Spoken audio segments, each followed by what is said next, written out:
Você precisa prestar muita atenção nesse vídeo. This is Aaron Russo, a filmmaker and former politician. To his left is Nicholas Rockefeller of the infamous Rockefeller banking and business dynasty. After maintaining a close friendship with Nicholas Rockefeller, Aaron eventually ended the relationship, appalled by what he had learned about the Rockefellers and their ambitions. I got a call one day from a military woman I knew, and she said, "Would you like to meet one of the Rockefellers?" I said, "Sure, I'd love to."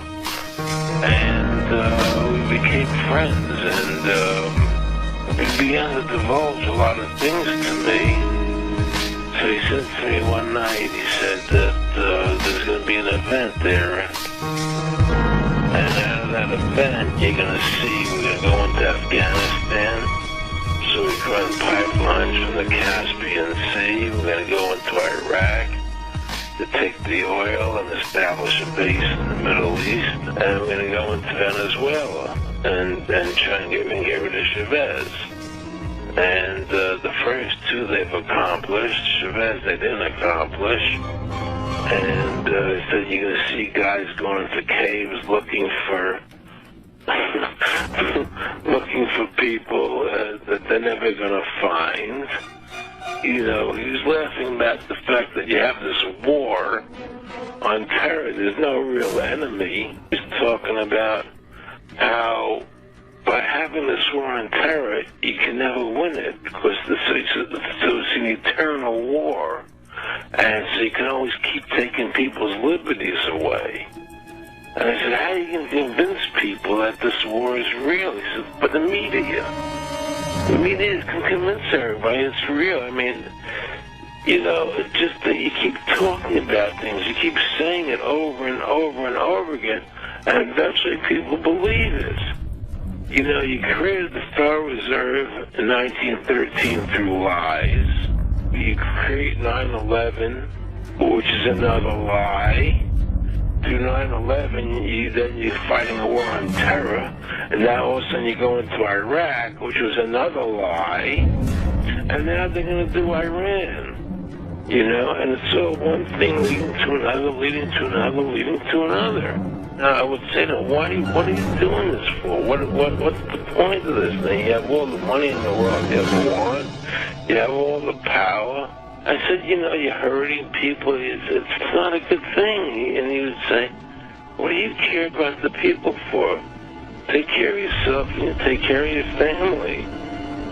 And then I said to him, what are the ultimate goals here? The ultimate goal is to get everybody in this world chipped with the RFID chip and have all money be on those chips and everything on those chips. And if anybody wants to protest what we do or violate what we want, we just turn off their chip. That's right, microchipped. In 2005, Congress, under the pretense of immigration control and the so-called War on Terrorism, passed the Real ID Act, under which it is projected by May 2008 you will be required to carry around a federal identification card, which includes on it a scannable barcode with your personal information. However, this barcode is only an intermediary step before the card is equipped with a VeriChip RFID tracking module, which will use radio frequencies to track your every move on the planet. If this sounds foreign to you, please note that the RFID tracking chip is already in all new American passports.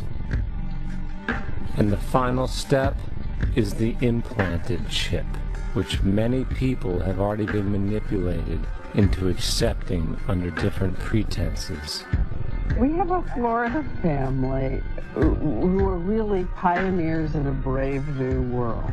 They have volunteered to be the first ever to have microchip identification devices implanted into their body. After 9/11, I was really concerned with the security of my family.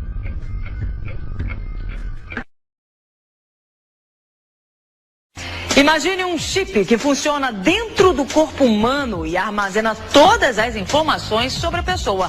A nova tecnologia está em teste nos Estados Unidos e já chegou ao Brasil. Chip. Um dia você também terá um. Ligue e encomende já o seu. É gratuito.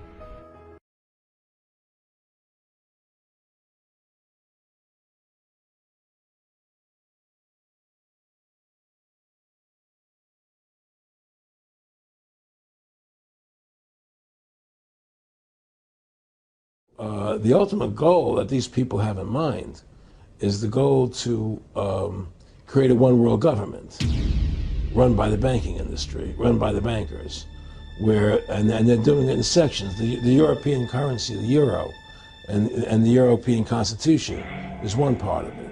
Now they're trying to do it in America with the North American Union, right? And they want to create a new currency called the Amero, right? And the whole agenda is to create a one-world government where everybody has an RFID chip implanted in them. All money is to be in those chips, right? There'll be no more cash. And this is giving me straight from Rockefeller himself. This is what they want to accomplish. And all money will be in your chips. And so instead of having cash, anytime you have money in your chip, they can take out whatever they want to take out whenever they want to. If they say you owe us this much money in taxes, they just deduct it out of your chip digitally. Total control. Total control. And if you're like me or you, and you're protesting what they're doing, they can just turn off your chip. And you have nothing. You can't buy food. You can't do anything. It's total control of the people. And that chip's connected to a database that has your purchasing records, what you do, everything. Everything is in there, you know? And so they want a one-world government controlled by them, everybody being chipped, all your money in those chips, and they control the chips, and they control people, and you become a slave, you become a serf to these people. That's their goal, that's their intentions. Eric, can you be specific about when you met Rockefeller, how it happened in these discussions? Met Rockefeller through a female attorney I knew, who called me up one day and said, one of the Rockefellers would like to meet you. I made a video called Mad as Hell, and he'd seen the video and wanted to meet me, and knew I was running for governor of Nevada. So sure, I'd love to meet him. And I met him, and I liked him, and he was a very, very smart man, and we used to talk and share ideas and thoughts, and he's the one who told me 11 months before 9/11 ever happened that there was going to be an event. Never told me what the event was going to be. That there was going to be an event, and out of that event, we were going to invade Afghanistan to run pipelines from the Caspian Sea. We were going to invade Iraq, you know, to take over the oil fields, establish a base in the Middle East, and make it all part of the New World Order. And we'd go after Chavez in Venezuela. And sure enough, later 9/11 happened, and I remember he was telling me how you're gonna see soldiers looking in caves for people in Afghanistan and Pakistan and all these places, and there's gonna be this war on terror, of which there's no real enemy, and the whole thing is a giant hoax, you know. But it's a way for the government to take over the American people. He told you it was going to be a hoax. Oh yeah, oh yeah. There's no question. He says there's going to be war on terror, and he's just laughing. There's no who are we fighting? I mean, why do you think 9/11 happened, and then nothing's happened since then? Do you think that our security is so great here that these people who pulled off 9/11, who were able to, can't knock down another plane? Come on, it's ridiculous. 9/11 was done by people in our own government and our own banking system to perpetuate the fear of the American people into subordinating themselves to anything the government wants them to do. That's what it's about, and to create this war, this endless war on terror. And that's why and that was the first lie. And the next lie was going into Iraq, you know, to get Saddam Hussein out with his weapons of mass destruction. That was the next lie. Now, specifically, this was a little over 6 years ago. This was 11 months before 9/11. Yeah. And Nick Rockefeller, who's a lawyer, he's become your friend over the previous years, and he's saying to you that there's going to be this big event, and then out of that we're going to have a war on terror, and it's just going to go on and on. Right. An endless war on terror without any real enemy. That you can never, so you can never define a winner. And did he say that it's going to be perfect because you can't define an enemy? It just goes on and Yeah, on? because you can't define a winner. There's no one to beat, so it goes on and on forever. And they can do whatever they want. They scare the hell out of the American public. Look, this whole war on terror is a fraud. It's a farce. It's very difficult to say it out loud because people are intimidated against saying it. Because if you say it, they want to make you into a nutcase. But the truth has to come out. That's why I'm doing this interview. The fact of the matter happens to be that the whole war on terror is a fraud. It's a farce. Yeah, there's a war going on in Iraq because we invaded Iraq. And people over there fighting, you know. But the war on terror, it's a joke, you know. And until we discover what really happened on 9/11 and who was responsible for 9/11, because that's where the war on terror emanates from. That's where it comes from. It was 9/11 that allowed this war on terror to begin. And until we get to the bottom root of 9/11, the truth of 9/11, we'll never know about the war on terror. Aaron, you said that he was, and I think it's important, and I know this about the Rockefellers from Dr. Dennis Cuddy and many others who literally, you'll be 20 years old in a lunch line at college, and there's David Rockefeller. And here's your, I mean, they're experts at recruiting and getting what they call players, and that clearly he was, I mean, I want to make it specific and just get you to reiterate what you said last night about you got 30% of the vote, you were having an effect, you made mad as hell, they knew that you'd started the Constitution Party, they knew that you were somebody who was taking action and getting things done, you'd already made some big films, had a lot of other successes, so they were trying to recruit you, and didn't it come down to the point of, hey, we are here to recruit you, and don't worry, your chip's going to say, don't mess with us, you know, this guy's don't touch. Yeah, yes, that did happen. I was definitely being recruited, but it's more subtle than that. Well, in your words, just go through the process and then well, what it is remember, we were friends, and we used to go to my house a lot, we'd have dinner, we'd talk, and he'd tell me about business investments that he'd get involved in, you know, or they would help me with this business investment or that business investment. And was I interested in joining the Council on Foreign Relations? You know, I would have to get a letter to join them, but was I interested in that? And, you know, just stuff, you know, leading you on. And I used to say to him that I never really did that because that wasn't where I was coming from. You know, as much as I like you, Nick, you know, your ways and my ways, we're on the opposite side of the fence. You know, I don't believe in enslaving people, you know, and he would come back with, oh, I do? Or? Well, it would be more like, you know... It's better for them. Well, it's more like, you know, how do I put it? It was like, what do you care about them? What do you care about those people? What difference does it make to you? Take care of your own life. Do the best you can for you and your family.